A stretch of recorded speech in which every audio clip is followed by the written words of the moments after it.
untuk kesempurnaan agama Allah ini. Dan kita semua faham tentang keutamaan membaca Al-Quran Karim. Kata Rasul sallallahu alaihi wasallam, "Iqra'ul Qur'an fa innahu ya'ti yaumal qiyamah syafi'an li ashabi." Kalian baca Quran. Dia akan datang pada hari kiamat memberikan syafaat kepada orang-orang yang membacanya. Dan ini kesempatan selagi hayat masih digandung badan. Di kandung badannya. Artinya masih ada waktu bagi kita. Mungkin selama di masa muda kita nggak sempat baca Quran. Karena kesibukan kerjaan kita. Kita tidak sempat mentadabburi Al-Quran Karim. Padahal Allah menyuruh kita mentadabburinya. Kita tidak sempat mendalami Al-Quranul Karim. Tapi dikasih waktu sama Allah, maka lakukan itu. Karena ada keutamaan yang berbeda dengan membaca Al-Quranul Karim dan mentadabburinya. Allah mengatakan, "Afala yatadabbaruna Al-Quran." Apakah orang-orang itu nggak mentadabburi Al-Quran? Ini buat orang-orang yang mengatakan futur. Yang dia merasa jauh dari Allah. Imannya turun, baca Al-Quranul Karim. Masih lemah imannya, tambahin lagi Al-Quranul Karim. Tambahin bacaannya. Kalau dia mengatakan, "Ustaz, ana lagi futur nih Ustaz. Ana biasa baca 1 juz, baca setengah juz. Sekarang jadi 2 juz bacanya." Bismillahirrahmanirrahim. Karena ada kemuliaan yang besar sekali dalam Al-Quran Karim. Bayangkan Rasul SAW di akhir hayatnya, itu malah wahyu diturunkan kepada beliau. Lebih banyak lagi. Untuk menyempurnakan agama Allah ini. Berapa tahun turun wahyu kepada Nabi SAW?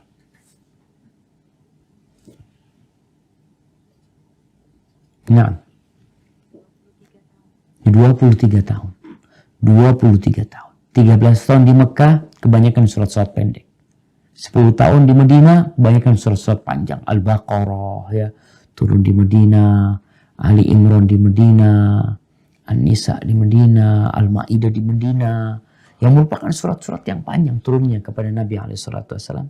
Ketika beliau telah sampai ke kota Madinah, khususnya di akhir hayat Nabi SAW. Sehingga Nabi sudah menyampaikan semua yang diperlukan oleh umat ini sampai hari kiamat. Baik, barakallahu fikum. Silakan dibaca. Dilanjutkan. Hadis 116. An Jabir radhiyallahu anhu qala Rasulullah sallallahu alaihi wasallam yub'asu kullu abdin ala ma mata alaihi radhiyallahu rahul Muslim. Dari Jabir radhiyallahu anhu, ia bercerita, Rasulullah Shallallahu alaihi wasallam pernah bersabda, setiap hamba akan dibangkitkan sesuai dengan keadaannya ketika meninggal di dunia, sewaktu di dunia. Hadis riwayat Muslim. Allahu Akbar jemaah. Nah, tadi sempat di awal kita sampaikan bahwasanya yang menjadi standar orang baik atau buruk itu akhir hayat dia. Orang itu kelak pada hari kiamat, kata Nabi SAW, akan dibangkitkan ya sesuai dengan keadaan dia ketika meninggal dunia. Yang mati dalam kondisi bersujud akan dibangkitkan dalam kondisi bersujud. Yang mati fi sabilillah, mati di medan perang, dia akan dibangkitkan dalam kondisi darah itu masih segar. Warnanya warna darah, aromanya aroma misik. Yang mati dalam kondisi berihram, belum menyelesaikan umrahnya, belum menyelesaikan hajinya. Kata Nabi alaihi salatu wassalam, yub'athu yawmal qiyamati mulabbiya. Dia akan dibangkitkan pada hari kiamat dalam kondisi bertalbiyah. Dia akan mengatakan labbaik Allahumma labbaik, labbaik la syarika laka labbaik, innal hamda wan ni'mata laka wal mulk la syarika lak. Yang mati dalam kondisi korupsi, yang mati dalam kondisi mengambil harta umat, nanti akan ada yang dibangkitkan itu memanggul barang yang dia curi. barang yang dia ambil, barang yang dia rampas. Yang mati dalam kondisi sombong akan dibangkitkan seperti zarrah, seperti semut-semut merah yang kecil di padang mahsyar. Dia diinjak-injak, dipenuhi dengan kehinaan di sana. Orang akan dibangkitkan sesuai dengan apa yang dia mati di atasnya. Maka hati-hati gitu jemaah.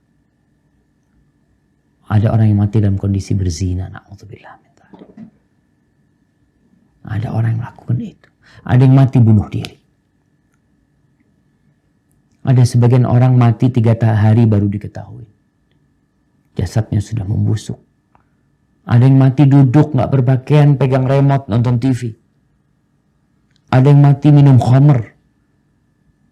Maka ketahuilah, kematian itu tidak kenal umur. Tapi buat orang-orang yang sudah berumur, seyogyanya dia tahu diri. Dia kayaknya udah deket nih waktunya. Karena kalau bicara orang ada kesempatan umur, kesempatan sampai akhir hidupnya, ya 60 sampai 70.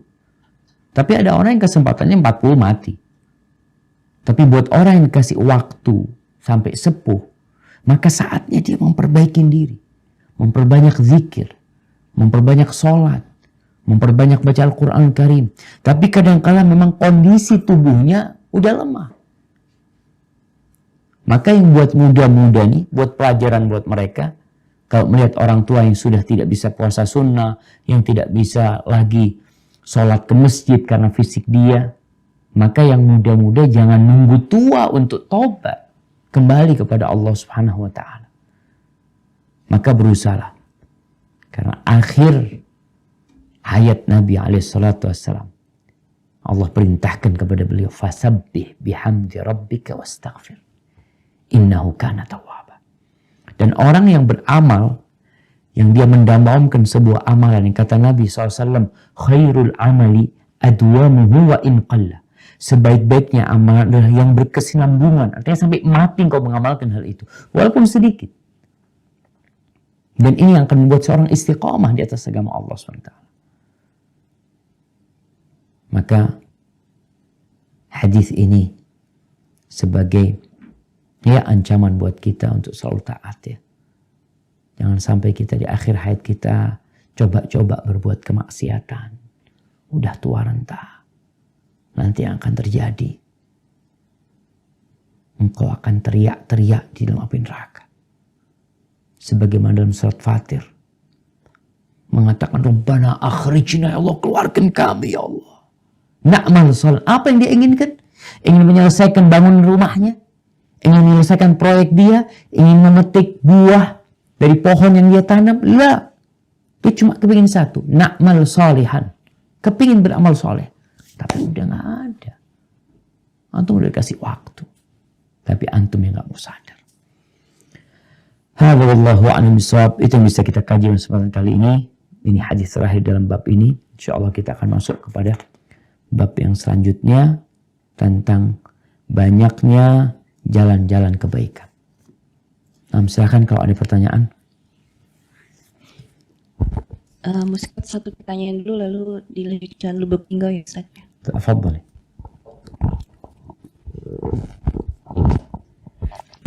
Tentang hadis bahwa silaturahim memanjangkan umur itu bagaimana Ustaz penjelasannya? Nah, barakallahu fiik. Iya.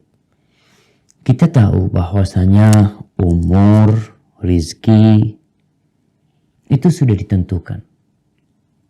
Ketika kita berumur 120 hari, Allah Jalla Jalaluh mengutuskan seorang malaikat untuk meniupkan ruh dan mencatat rizkinya, ajalnya, dia bahagia atau termasuk sengsara dalam kehidupan ini. Terus bagaimana dengan hadis dipanjangkan umurnya orang dengan silaturahim, diluaskan rizkinya dengan silaturahim. Sebenarnya sama dengan cari rizki.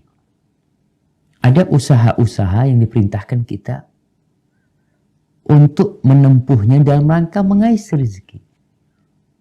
Kayak teman-teman yang di Oman, dari Indonesia, Meninggalkan Indonesia berangkat ke Oman. Dalam rangka mengisi rezeki. Mungkin di sana ada penghidupan yang lebih layak. Umur pun sama sebagaimana rezeki tadi. Umur pun bisa ditambah dengan cara apa? Dengan cara menyambung silaturahim. Katanya udah ditetapkan Ustadz. Iya. Jadi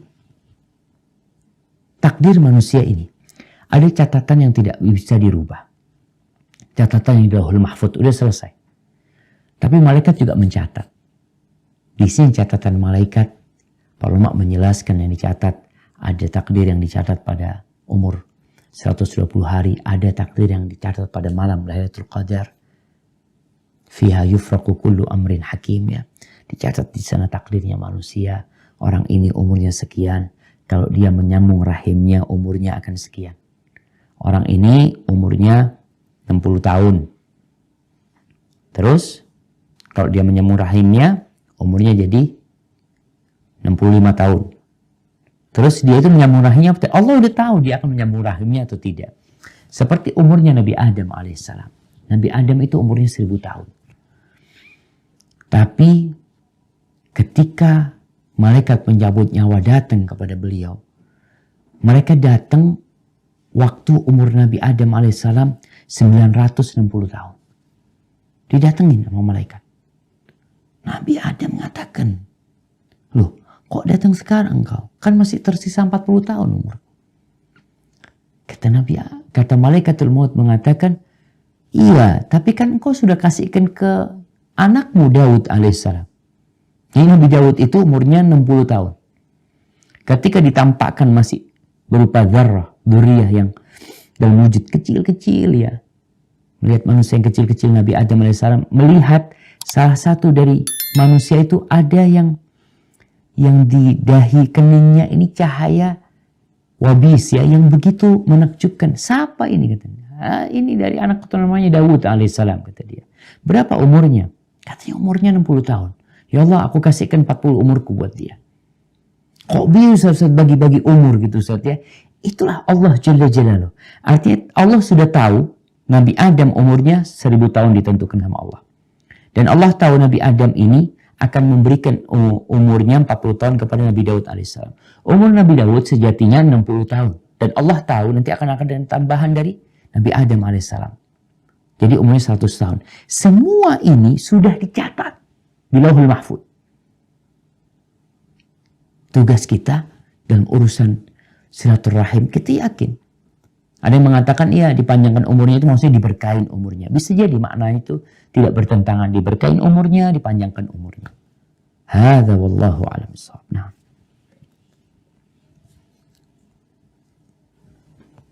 Assalamualaikum warahmatullahi. Waalaikumsalam warahmatullahi wabarakatuh. Ustaz, hadis yang terakhir kita bahas benar-benar menggugah hati-hati kami. Dan Ana teringat Bapak Ana yang belum mengaji. Bagaimana kita seorang anak menasihati seorang bapak yang beliau itu belum mengenal sunnah. Ibu selalu menyuruh Ana untuk selalu menasihati bapak. Tapi Ana belum mampu untuk mengatakannya. Ana hanya bisa memberikan praktek-praktek yang mungkin bisa beliau terima, atau mungkin bisa beliau contoh. Karena kalau misalnya untuk saya mengucapkan sendiri, Ustadz, Bapak harus begini, Ana belum mampu, Ustadz. Bagaimana solusinya, Ustaz? Jazakumullahu khairan. Barakallahu fiik. Subhanallah jamaah. Tadi kita lihat bagaimana di surah Al-Ahqaf ayat 15, ya. Bagaimana anak yang umur 40 tahun dia berdoa mengatakan Rabbi auzi'ni an ashkura ni'mataka allati an'amta alayya wa ala walidayya. Dan nikmat yang kau berikan kepada kedua orang tua kami, ayah ibu kami. Maka seorang anak diperintahkan untuk memohon kepada Allah agar dibantu mensyukuri nikmat yang Allah berikan dan yang diberikan kepada kedua orang tuanya. Di antara bentuk syukur anak kepada Allah dan kepada kedua orang tuanya adalah dengan menasihatin orang tuanya, mengajak orang tuanya kepada kebaikan. Kalau dikatakan berat ya untuk menyampaikan hal itu dengan lisan kita, kadangkala memang ya susah ngomong sama bapak atau ibu yang sudah sepuh, yang mereka merasa anaknya tetap nggak ngerti apa-apa, tetap anaknya nggak paham, dibilang sok tahu macam-macam. Dan kadangkala kita kalau bicara sama orang tua jadi emosi nantinya sehingga kita jadi durhaka sama orang tua. Kita lihat bagaimana Nabi Ibrahim alaihissalam dipilih kata-kata yang indah untuk berbicara dengan ayahnya. Tapi itu pun gak ada hasilnya. Ayahnya marah-marah, bahkan mengusir Nabi Ibrahim dan mengancam dengan ancaman yang begitu dahsyatnya, merajamnya dengan batu. Tapi tugas anak tetap menyampaikan. Kalau lisanmu tidak mampu menyampaikan, engkau alhamdulillah tadi katakan sudah berusaha untuk memberikan contoh-contoh yang indah, praktek-praktek yang baik dengan harapan orang tua, sadar dengan mencontohnya. Tapi kita juga perlu menyampaikan dengan lisan kita. Kalau nggak bisa dengan lisan kita, ada pengganti lisan, yaitu tulisan. Anti pilih apa? Kalau anti mungkin mau ajak ayah untuk diskusi tentang sesuatu, tentang perbuatan ayah yang salah, yang nggak benar, nanti dapat sebuah kitab, ajak ayah untuk diskusi. Ayah, aku dapat kitab nih, ada pembahasan. Kok kayaknya aku jadi aneh dengan pembahasan ini. Padahal pembahasan itu ada nasihat buat ayah kita. Maka harapannya ayah kalau ada waktu tolong ayah dibacakan ayah. Nanti aku takut sesat ayah. Takut aku salah seperti itu. Kemudian kalau enggak kita tulis. Jangan menulis semua kesalahan ayah. Satu yang hendak kita perbaiki. Satu dulu. Yang paling krusial dalam kehidupan seorang muslim. Urusan akidah, urusan keyakinan umpamanya. Urusan sholatnya. Kita tulis dengan tangan kita atau diketik ya. Kemudian minta ayah untuk membacanya. Mudah-mudahan dengan cara seperti itu paling tidak pesan itu tersampaikan. Karena kalau pesan itu nggak sampai, kita yang dosa. Karena kita punya kewajiban untuk memperbaiki orang tua kita. Dan sebuah anugerah yang besar yang dipersembahkan oleh seorang anak kepada orang tuanya ketika dia bisa membawa hidayah itu kepada kedua orang tuanya. Hadza wallahu a'lam bissawab.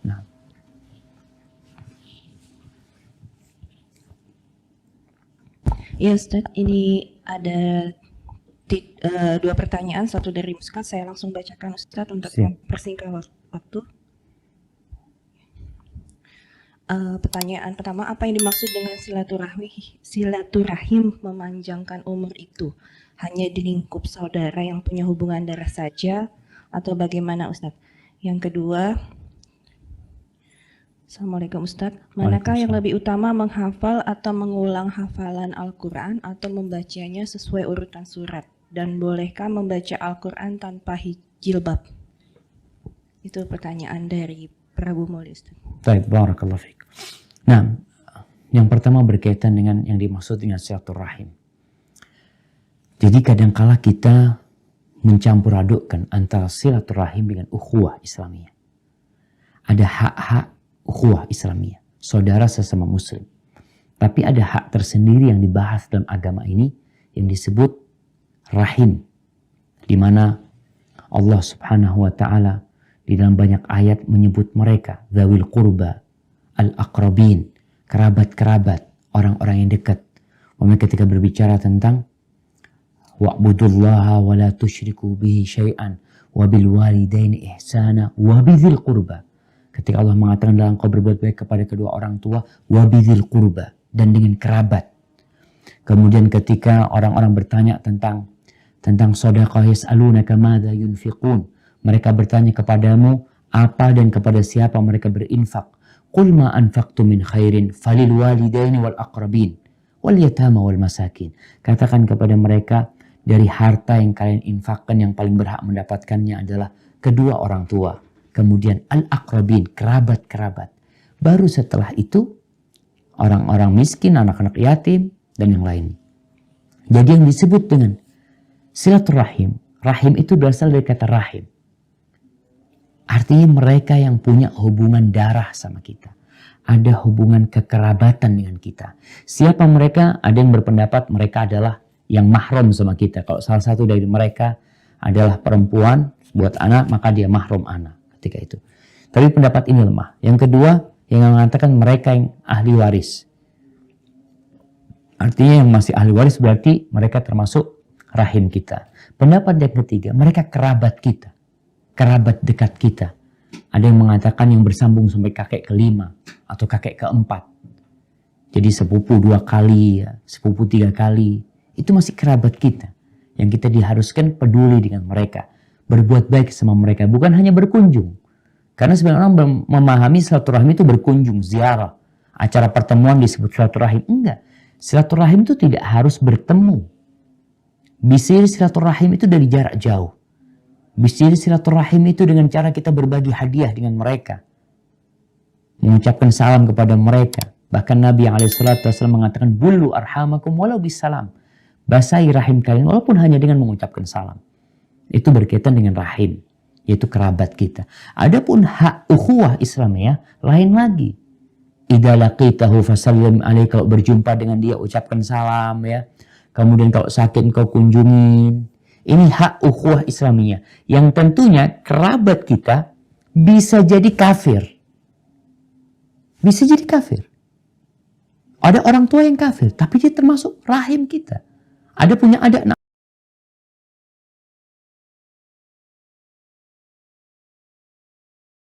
na'udzubillah dia kafir, tapi dia masuk rahim kita, tapi nggak masuk saudara seagama kita. Maka itu yang perlu dibedakan ya.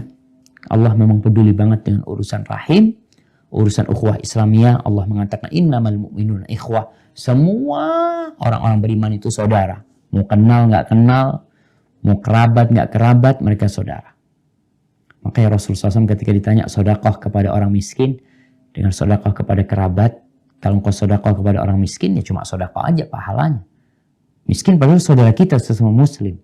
Tapi sedekah kepada kerabat kita yang miskin dapat 2 pahala. Apa kata Nabi SAW? Sedekatun wasilah. Sedekah silah. Tadi silaturahim. Berbuat baik sama kerabat kita. Baik, ada pun pertanyaan yang terakhir yang berkaitan dengan membaca Al-Quran Karim. Mana yang lebih utama? Kita menghafal Al-Quran Karim, kita membaca Al-Quran Karim, atau kita mengulangi hafalan kita, atau menambah hafalan baru. Mana yang lebih utama? Mana yang bisa kita lakukan? Sebaik-baiknya amalan itu yang berkesinambungan walaupun sedikit. Artinya kalau bisa kita menambah hafalan kita sambil menjaga hafalan yang lama, itu lebih baik. Jangan sampai hafalan lama hilang, karena ada orang hafal Quran full terlalu dia lupa. Maka lebih baik engkau yang sudah punya hafalan dijaga hafalannya, kalau bisa nambah-nambah. Adapun membaca tetap kita harus punya wirid membaca. Selain